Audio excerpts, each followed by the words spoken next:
What is it that high-performing teachers do differently in preparing their students for exams? How effective are the approaches you use when you are preparing your students for exams?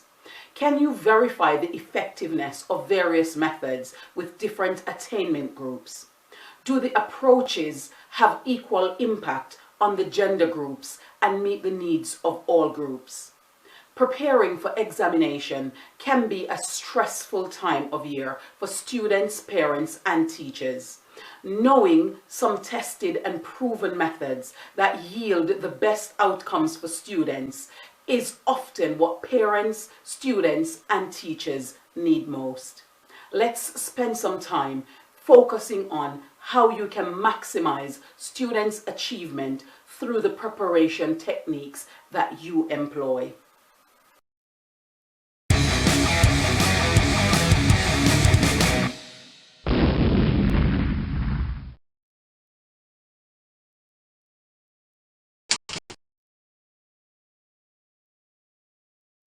Some subjects' exams are designed in such a way that teachers know the specific nature or type of the questions that they need to focus on for each exam paper.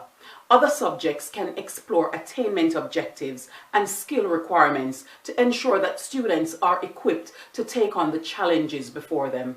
When using the question type approach, consider the question demand and makeup, the constraints and approaches to response, the attainment objective skills, the command words, and the academic languages that are used in the question and that are required in students' formulated responses. Consistently teach these to students, demonstrating to them how to approach these questions through thinking and modeling, planning and conveying. Provide students the opportunity to construct their own solutions and increase their capacity to answer similar questions independently. Create the opportunity for students to embed these learned techniques in their personal preparation routine to consolidate their success strategy.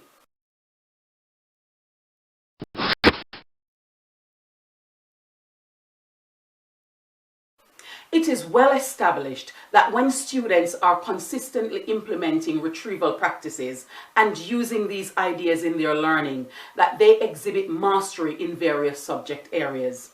Students have a significant number of subjects that they will be assessed for in their exam years. They equally have a high quantity of objectives and skills to remember, use, and apply.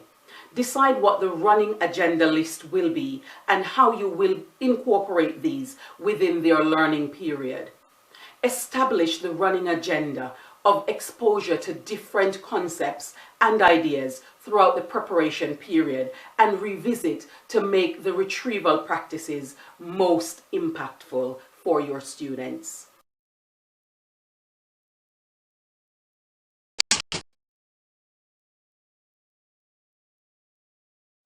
When students can talk about their learning and think through their processes, this enhances their comprehension of concepts and ideologies learned and allow their brains to form better connections. This is even more so when they need to explain and teach their ideas to others. When students are teamed up with others who are either the expert in the subject or the trainee learning from the expert to solve exam questions, this boosts their understanding and application and makes their learning more memorable as it becomes more relevant and more relatable. Teachers will need to give thought to their pairing or grouping of students who are working collaboratively and who will carry the role in different sequences of learning. Sometimes students are better served when they are required to teach others in the areas that they need to develop further or deeper. This could motivate them to revise and learn more on the matter so they are successful in expertly sharing with their peers.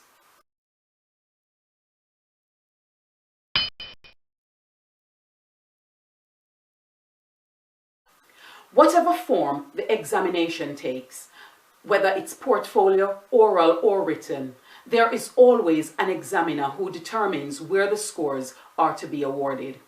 Teachers need to equip students with the ability to understand the mind of the examiner when they are revising for their exams.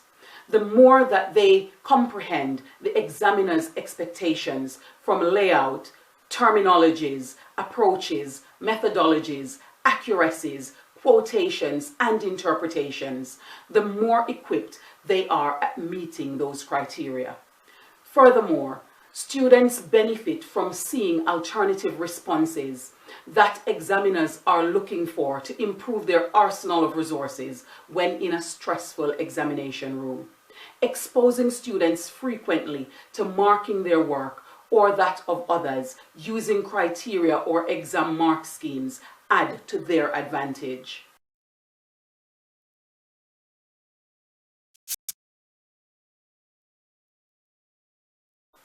Students will inevitably have some gaps in their learning or forget previously learned objectives, and this could be due to attendance, set change, poor retrieval practices, lack of concentration and consolidation opportunities, among other factors. Lowering the stake is focused on identifying these gaps and addressing them. This can be addressed by using starter activities, whiteboard activities, sort cards, or online learning platforms. Lowering the stakes establishes what students have retained and what needs to be recapped or retaught. Teachers can use the information to inform their collective or independent learning activities within the classroom.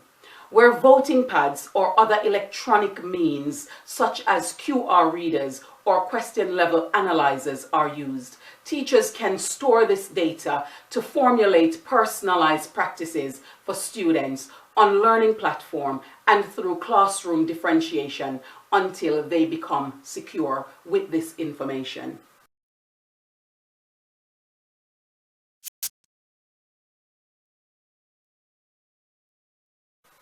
As the critic, students are given different exam questions and the solutions that are provided by others. These could be anonymous questions from mocks or from previous years, or samples from the sample material that exam boards provide. Some can even be developed by members of faculty specifically for this purpose. Students are expected to critique the work. In so doing, they will need to identify the things that are good about the work and the things that are poor about the work, and make clear suggestions for how the work could be further developed for varying grades of focus. These materials could be accompanied with fictitious names and target grades and the specific criteria expectation for the respective grades.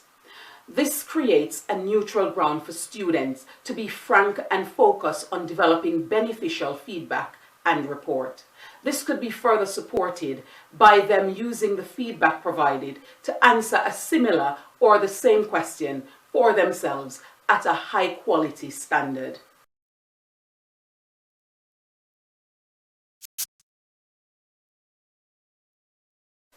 Research have shown that short yet consistent revision sessions utilized over an extended period is more impactful when developing a revision schedule.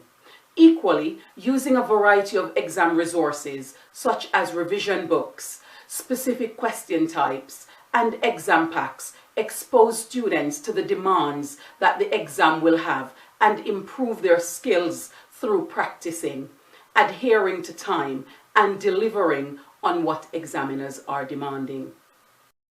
The use of bite size also encourages spiral rotation in the revision cycle. This increases students' opportunities of interacting with information and improve their retrieval of the information when needed for problem solving. Therefore, students should schedule revision times in short 15 to 20 minutes bursts. This gives the opportunity to review and plan their responses for exam constructed questions and then decipher how to best use the available information in formulating a response that maximizes mark acquisitions. Although this is something that students do independently in their revision schedule, teachers are able to utilize this practice within the classroom when they're planning their learning activities in the run-up to the exam period, and also equip students with this skill to help to inform their revision schedules.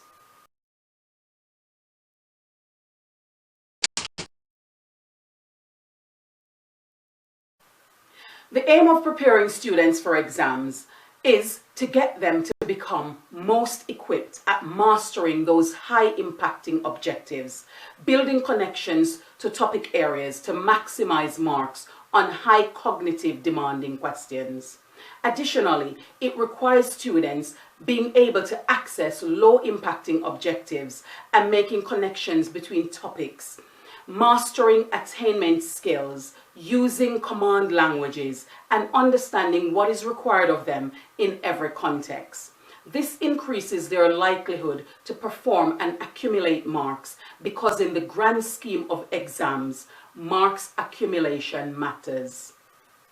How do you currently prepare your students for exams? Which of these suggested approaches will you implement?